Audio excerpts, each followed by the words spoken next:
என்னோட ரிலீஜன் நான் சேஞ்ச் பண்ணிக்கிட்டேன் அவங்களுக்காக. இவ்வளோ ரிஸ்க் எல்லாம் எடுத்துட்டு நான் அவங்கள கல்யாணம் பண்ணிக்கிட்டேன். இப்போ நான் கன்சீவ் ஆயிருக்கேன். கன்சீவ் ஆயிட்ட அப்புறமும் இவ்வளோ கஷ்டத்துல நான் எதுக்கு ஃபைட் பண்ணிட்டு இருக்கேன்? அவங்க வேணும் தானே. ஒரு சைடு லவ் இருந்தா பத்தாதுங்க, 2 சைடும் லவ் இருக்கணும். சொல்றது வேற, நடக்கிறது வேறன்னா அதுல அர்த்தமே இருக்காது.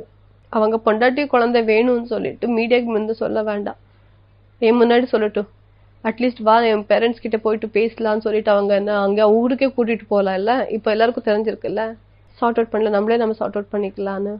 இல்லை இல்லை ஃப்ரெண்ட்ஸ் எல்லாம் இருக்கோம் இல்லை, ஏன்னா நமக்கு 2 பேர் கல்யாணம் பண்ண ஃப்ரெண்ட்ஸே இருக்குல்ல, அவங்களெல்லாம் கூப்பிட்டுட்டு ஒரு மீட்டிங் வச்சுட்டு சரி பண்ணலாம்ல. எதுக்கு அவங்க முயற்சி பண்ண மாட்டாங்க? அது எதுக்கும் வந்தாங்க போயிட்டாங்க, அவ்வளோதான்.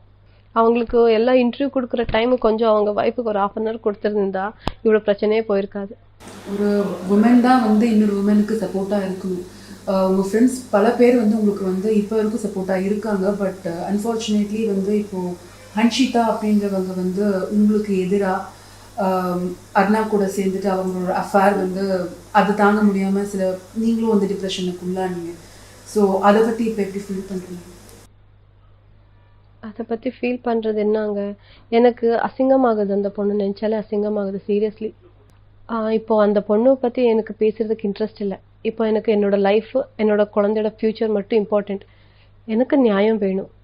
அவள் என்ன தப்பு பண்ணியிருக்காளோ என்னன்னா அது கடவுள் பார்த்துப்பாங்க. இப்போ எல்லாருக்கும் தெரியும் யார் என்னெல்லாம் பண்ணிட்டு இருக்காங்கன்னு, நீங்களே பார்த்துட்டு இருக்கீங்கல்ல, அது கடவுள் பார்த்துப்பாங்க.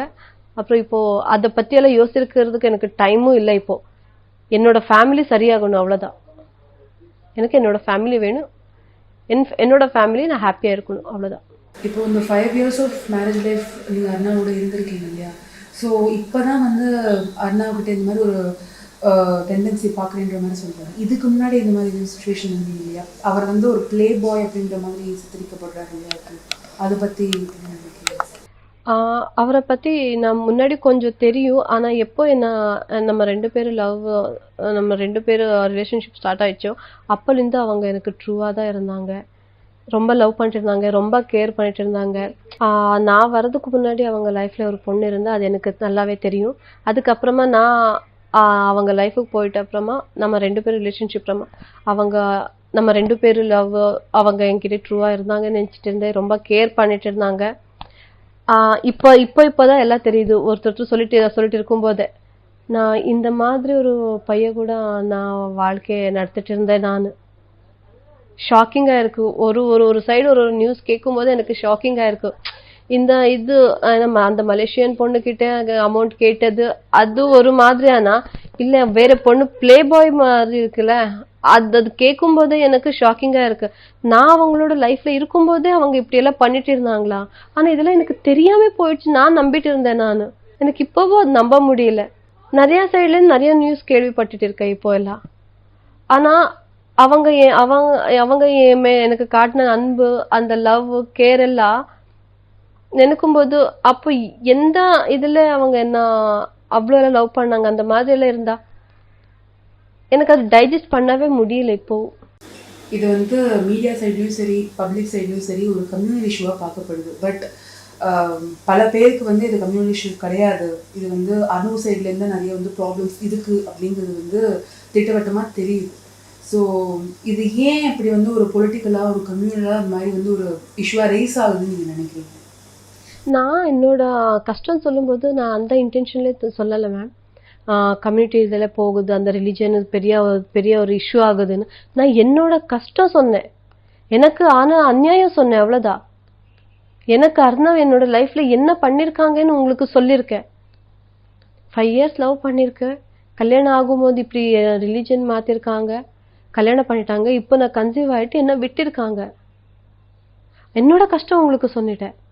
அதுக்காக இந்த தர்மம் வச்சுக்கிட்டு நான் ஒரு பெரிய சீன் கிரியேட் பண்ணணும் அந்த மாதிரி எதுவுமே இல்லை. என்னோட ப்ராப்ளம் நான் மக்கள்கிட்ட சொல்லியிருக்கேன். இந்த மாதிரி எனக்கு அநியாயம் நடத்திருக்கு, எனக்கு நியாயம் வேணும்னு கேட்டிருக்கேன், அவ்வளோதான். ரொம்ப ஸ்ட்ரெஸ்ஃபுல்லான சுச்சுவேஷனாக இருக்கும், எங்களுக்கே தெரியுது. நீங்களும் வந்து ஒரு உங்கள் சைட்லேருந்து சரி, ஃப்ரெண்ட்ஸ் சைட்லேருந்து சரி, இது வந்து பயங்கர ஸ்ட்ரெஸ்ஃபுல்லான சுச்சுவேஷன்றது நல்லாவே தெரியுது. ஸோ டாக்டர்ஸ் என்ன சொல்கிறாங்க, என்ன மாதிரியான இது வந்து அவங்கள வந்து பண்ண சொல்கிறாங்க, மென்டலி ஃபிசிக்கலி என்ன மாதிரியான உங்களுக்கு மெடிசன் சப்போர்ட் கொடுக்கப்படுறது சொல்லுங்க. டாக்டர் என்ன சொல்றாங்க, நீங்க கம்ப்ளீட் ரெஸ்ட் எடுக்கணும். அப்புறம் எதுவுமே டென்ஷன் பண்ணாதீங்க, ஸ்ட்ரெஸ் எடுக்காதீங்க, ரொம்ப வெயிட் லிஃப்ட் பண்ணாதீங்க, ரொம்ப ஒர்க் பண்ணாதீங்க, நல்லா ஃபுட் சாப்பிடுக்கோங்க, நல்லா ஹாப்பியாக இருங்க. இது என்ன ப்ராப்ளம் இருந்தாலும் அது நீங்கள் ரொம்ப அது என்ன மென்டலி ரொம்ப ஸ்ட்ரெயின் எடுக்காதீங்கன்னு சொல்லியிருக்காங்க. கம்ப்ளீட் ரெஸ்ட் பண்ணணும்னு சொல்லியிருக்காங்க.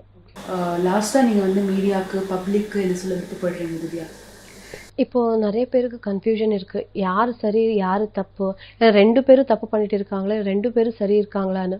இன்னும் கொஞ்ச நாள்லயே உங்களுக்கே தெரிஞ்சிடும் யாரு எந்த சைடு உண்மை இருக்கு, யார் பொய் சொல்லிட்டு இருக்காங்கன்னு. ஏன்னா இது நான் சொல்றது அவங்க சொல்றது இல்லை, இதுல போலீஸே என்கொயரி பண்றாங்க, எதுல உண்மை இருக்கு எது பொய் இருக்குன்னு எல்லா டாக்குமெண்ட்ஸ் எல்லாம் அவங்க கரெக்டா பார்த்துட்டு செக் பண்ணுவாங்கல்ல. அதில் நம்ம ஏமாற்ற முடியாது, எதுவுமே பண்ண முடியாது. என்னோட டாக்டர் அது கொடுத்த ரிப்போர்ட்டே இருக்கு, அதுல தான் எல்லாம் உண்மை தெரிஞ்சிடும். இன்னொன்னு அது இன்னும் கொஞ்ச நாள்ல எல்லாரும் உங்களுக்கே தெரிஞ்சிடும். அப்போ நீங்களே புரிஞ்சுப்பீங்க, ஆமா இவங்க சரி, இத்தனை நாள் இவங்க தப்புன்னு நினைச்சிட்டு இருந்தாலும் நீங்களே புரிஞ்சுப்பீங்க.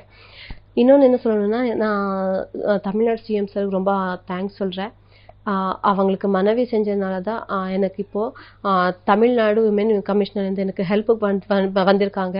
அப்படியே கர்நாடகா விமென் கமிஷன்லேருந்து தமிழ்நாடு விமென் கமிஷனுக்கு சொல்லியிருக்காங்க, நம்ம பொண்ணுக்கு ஏதோ கஷ்டப்பட்டு இருக்காங்க, கொஞ்சம் பார்த்து பண்ணுங்க, என்ன ப்ராப்ளம் இருக்குன்னு செக் பண்ணுங்க சொல்லியிருக்காங்க.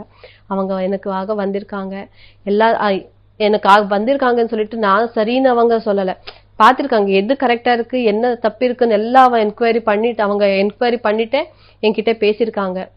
எனக்கு உங்ககிட்ட நியாயம் இருக்கு, நான் உங்களுக்கு சப்போர்ட் பண்ணியிருக்கேன்னு சொல்லியிருக்காங்க. அதுக்கு ரொம்ப தேங்க்யூ சொல்கிறேன்.